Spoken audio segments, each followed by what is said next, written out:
उत्तर प्रदेश राज्य महिला आयोग की अध्यक्ष बबीता चौहान ने आगरा दौरे के दौरान अहमदपुर सामुदायिक स्वास्थ्य केंद्र और कालिंदी विहार स्थित नारी निकेतन का निरीक्षण किया। इस दौरान जहां सीएचसी में कई खामियों पर उन्होंने अधिकारियों को जमकर फटकार लगाई, वहीं नारी निकेतन की व्यवस्थाओं पर संतोष भी जताया। देखिए रिपोर्ट।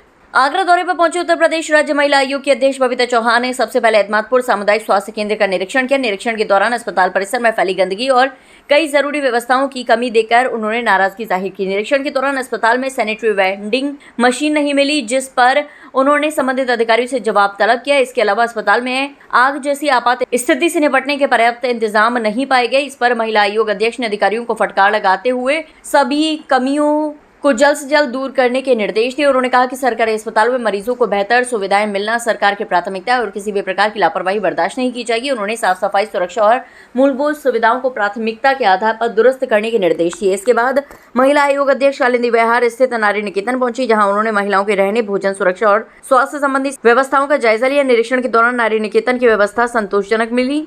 आयोग अध्यक्ष ने साफ सफाई, नियमित मेडिकल चेकअप और महिलाओं की देखभाल की व्यवस्था की सराहना की। वर्तमान में नारी निकेतन में 3 महिलाएं रह रही हैं। इनमें एक पश्चिम बंगाल कानपुर और एक औरैया की रहने वाली महिला शामिल है। अधिकारियों ने बताया कि कानपुर और पश्चिम बंगाल की महिलाओं के परिजन उन्हें अपने साथ रखने के लिए तैयार नहीं है। वहीं औरैया की रहने वाली महिला के परिवार से संपर्क कर उसे वापस परिवार से मिलाने का प्रयास किया जाएगा। महिला आयोग भी इस दिशा में परिवार को समझाने और सहमत करने की कोशिश करेगा। निरीक्षण के अंत में बबीता चौहान ने कहा कि महिलाओं की सुरक्षा, सम्मान और पुनर्वास सरकार की सर्वोच्च प्राथमिकता है। जिन संसाधनों में कमियां मिलेंगी वहीं सुधार सुनिश्चित कराया जाएगा और जहां व्यवस्थाएं बेहतर है उन्हें और मजबूत किया जाएगा।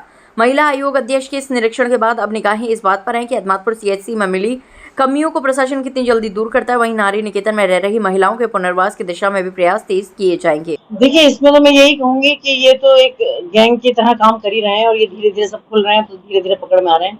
लेकिन मैं आपके माध्यम से इतना जरूर कहूंगी कि महिलाओं ने भी पता नहीं अपनी बुद्धि को कहाँ रख दिया, मुझे समझ में नहीं आता।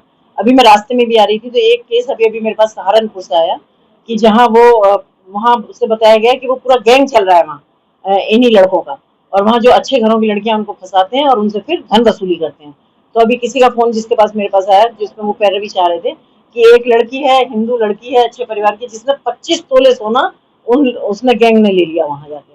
तो मैं तो यही कहना चाहूंगी कि मुझे लगता है जब 25 तोले सोना जाता है तो ऐसा नहीं कि घर वालों की नजर नहीं होगी, क्योंकि कोई एक दिन में नहीं देता, 2 दिन में नहीं देता, 4 दिन में, कम 2, 4, 6 महीने पुरानी ये बात हो गई होती है। तो इसमें थोड़ा सा घर वालों को भी जागना चाहिए, उनको भी थोड़ा अवेयर होना चाहिए और लड़कियों को भी ये सोचना चाहिए कि आखिर वो जा कहाँ रही है और इसके रिजल्ट क्या हो रहे हैं। तो इनको कम से कम कुछ तो रिजल्ट दिखाई देते होंगे कि आए दिन आप लोगों के माध्यम से ये चीजें सामने आ ही रही हैं। तो मुझे तो मतलब बड़े अफसोस के साथ कहना पड़ रहा है। पर जैसा आपने कानपुर वाला बात बताया, उस लड़के को पुलिस ने गिरफ्तार कर लिया है। तो पुलिस भी तब पहुंचती है ना जब सारे केस हो जाते हैं, जब सामने वाले वो लुट पिट जाती है सारी तरह से, चाहे वो आर्थिक, शारीरिक, मानसिक, सामाजिक, सब तरह से जब शोषण हो गया होता है तब वो पुलिस में चीजें पहुंचती हैं, तो उसके बाद पकड़े जाती हैं। पर मैं ये कहूंगी कि पुलिस बहुत अच्छा प्रयास कर रही है, सरकार बहुत अच्छा प्रयास कर रही है। जहाँ भी है उनका तो हमारे माननीय मुख्यमंत्री जी का तो ये कहना है कि जहाँ भी खुराफाती है उनको जमीन में से खोद के भी निकाल लाएंगे, हम नहीं रोकेंगे। पर मैं फिर भी आपके माध्यम से भी कहना चाहूंगी कि महिलाओं को भी थोड़ा अवेयर होना चाहिए, घर में माओं को भी थोड़ा देखना चाहिए कि बच्चे कहाँ जा रहे हैं, कहाँ नहीं जा रहे। पिताओं को भी थोड़ा देखना चाहिए। अगर बच्चों की रेकी भी करना पड़े तो कर लेनी चाहिए थोड़ी बहुत, क्योंकि ना समझ बच्चे होते हैं, एक उम्र ऐसी होती है कि बच्चों में थोड़ी भटकाव वाली स्थिति ज्यादा होती है। तो मुझे लगता है जब सबके सहयोग से अगर चीजें होती हैं और सब थोड़ा अवेयर हो जाते हैं तो इन चीजों के होने की संभावनाएं कम होती हैं। बाकी लुटने पिटने के बाद अगर पैरवी की जाती है तो उसको कोई मतलब सा नहीं रह जाता। तो ये है। महिला का कहना ये है कि अब धर्म परिवर्तन का दबाव बना रहा है और बच्चे का खतना भी कराए जाने का उन्हें आरोप लगाया है। तो क्या अगर बनाया जा रहा है तो उसको किस तरह से देखेंगे? देखिए, वो तो गिरफ्तार हो ही गया, तो उसकी तो सोचो कि जमानत हो जाएगी, तो वो भी संभव नहीं है। बल्कि इतना हो सकता है कि उसके साथ जो और लड़के जुड़े होंगे, जो भी कोई और गैंग होंगे, तो वो सामने आएंगे सबके सामने। और महिलाएं से तो यही कहूंगी कि उसे भी भगवान सद्बुद्धि दें और वो अपने घर वापस जाए और एक सामाजिक जीवन जिए जैसे जीना चाहिए उसको।